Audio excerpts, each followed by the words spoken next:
Kemari kurang enakin di hati abang none tang-tang babes semuanya.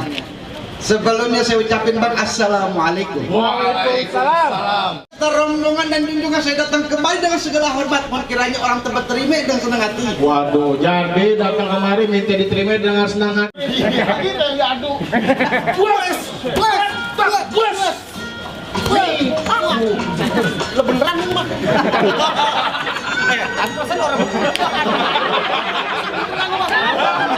Kesana lagi bos.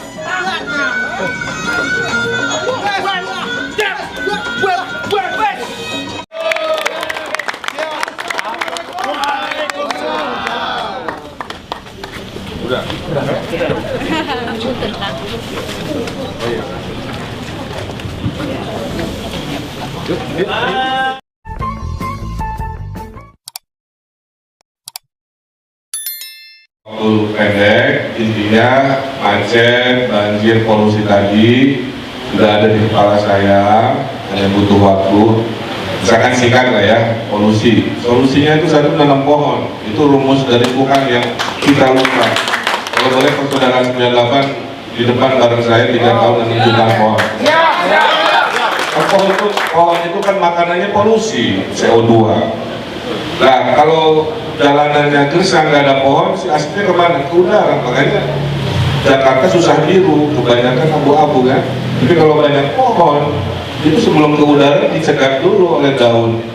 Kemudian fotosintesis jadi nah, cuman bedanya nanti dinding saya hijauin, semua yang atap-atap dengan program kewajiban saya lakukan itu ya. Saya melobi pemerintah pusat nanti PLT batubara di Banten, kita konversi motor mobil listrik, saya lagi hitung kan. Jadi si ojol-ojol tuh yang dari knalpot biasa dikonversi jadi motor listrik, tapi disubsidi nanti oleh APBD kecepatan itu kan. Dan nah ini karena saya pengalaman dengan Pak Sutioso, Pak Foke, kita harus bikin pusat-pusat bisnis yang tidak di Jakarta Pusat. Pusat-pusat bisnisnya itu harus ngisi bahasa Sunda ya, pinggir, nah, ke timur, utara, ke utara, supaya orang yang tinggal di barat punya CBD SCBD-nya di barat, ya. Gak usah ke Sudirman Tamrin kira-kira gitu. Bukan nggak boleh, tapi di masa depan itu kenikmatan hidup.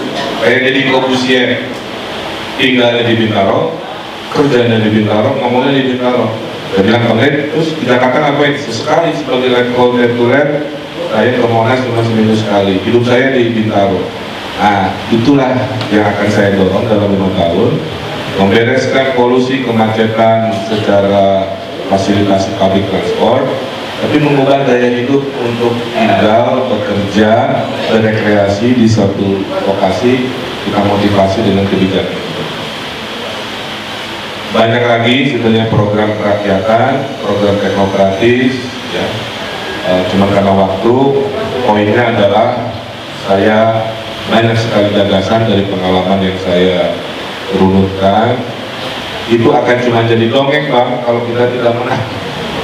Jadi kita menang dulu ya, kita menang dulu.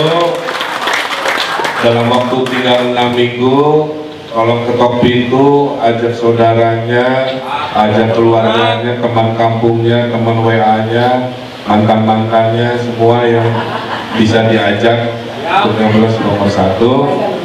Survei yang atur lumayan, mudah-mudahan dan satu putaran Pak. Ya bisa putaran.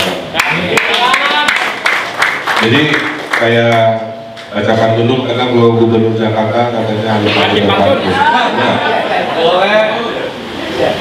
di restoran makan lalapan, makan gado-gado sebagai sarapan. Kalau persaudaraan 98 sudah di depan, pasangan Ridho siap menang 1 putaran. Selamat sore kawan-kawan insan media yang telah hadir di kantor DPP Persaudaraan 98. Hari ini telah terjadi deklarasi yang dilakukan oleh 16 organ relawan yang bergabung dalam organnya adalah Persaudaraan Relawan Jakarta.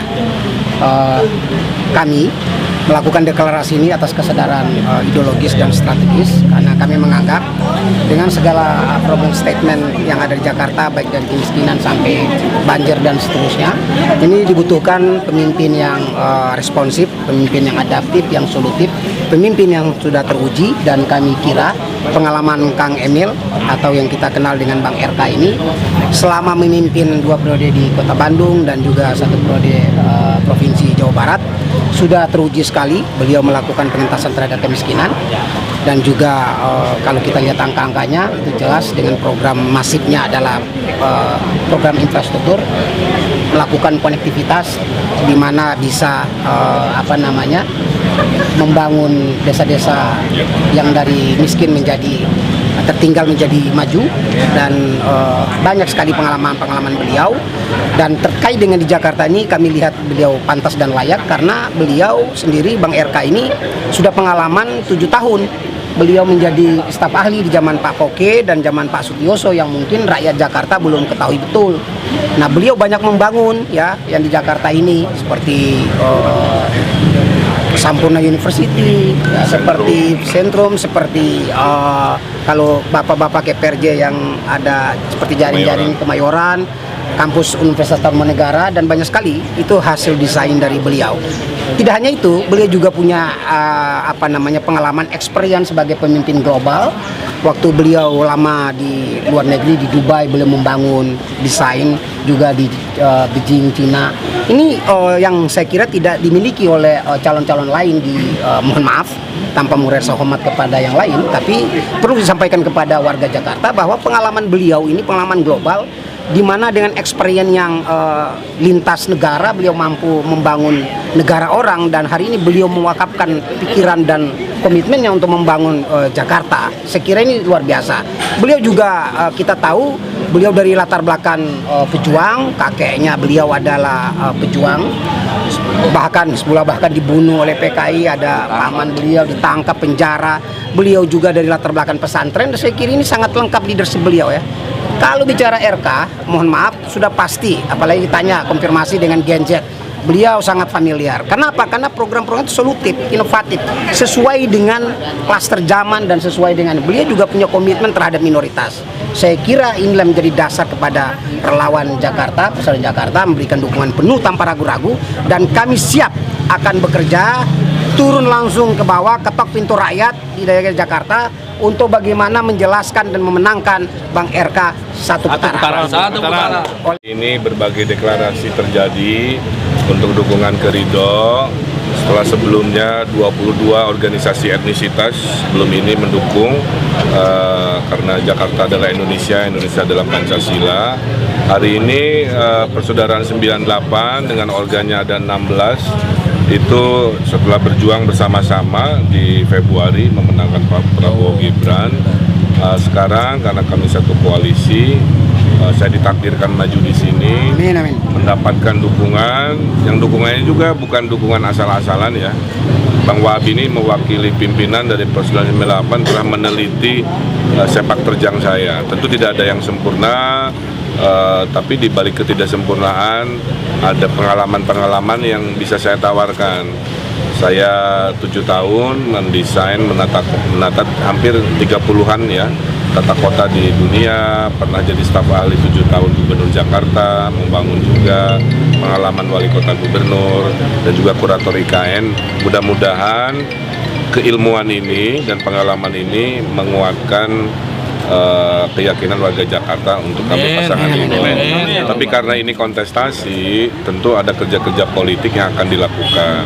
Hari ini simbolnya, besok lusa udah mulai ke lapangan, belusukan, ngetok pintu, menceritakan apa yang diyakini, sehingga ujungnya adalah insya Allah Ridho menang 1 putaran. Amin. Satu putaran. Untuk yang elektabilitasnya ini sampai dengan saat ini memimpin tapi dianggap masih stuck, bagaimana Kang? Nggak ada istilah stuck karena yang ada itu semua persentase dari undecided ya, undecidednya itu masih besar ya. Karena undecided masih besar, tentu angkanya masih berputar di angka tersebut. Yang kedua, saya punya wakil, itu ruang tumbuhnya masih besar.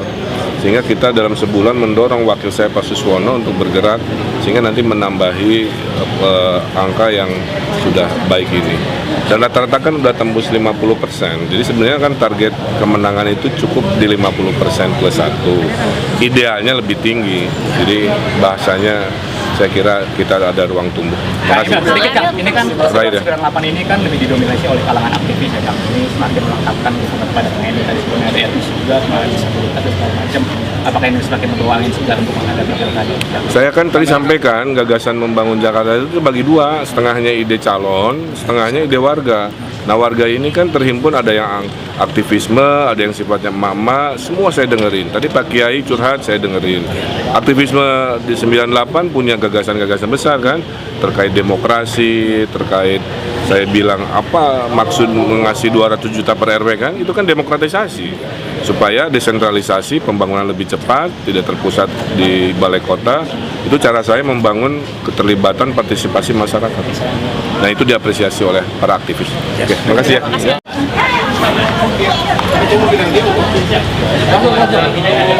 Jangan dulu ya, Ibu. Pada capek tuh.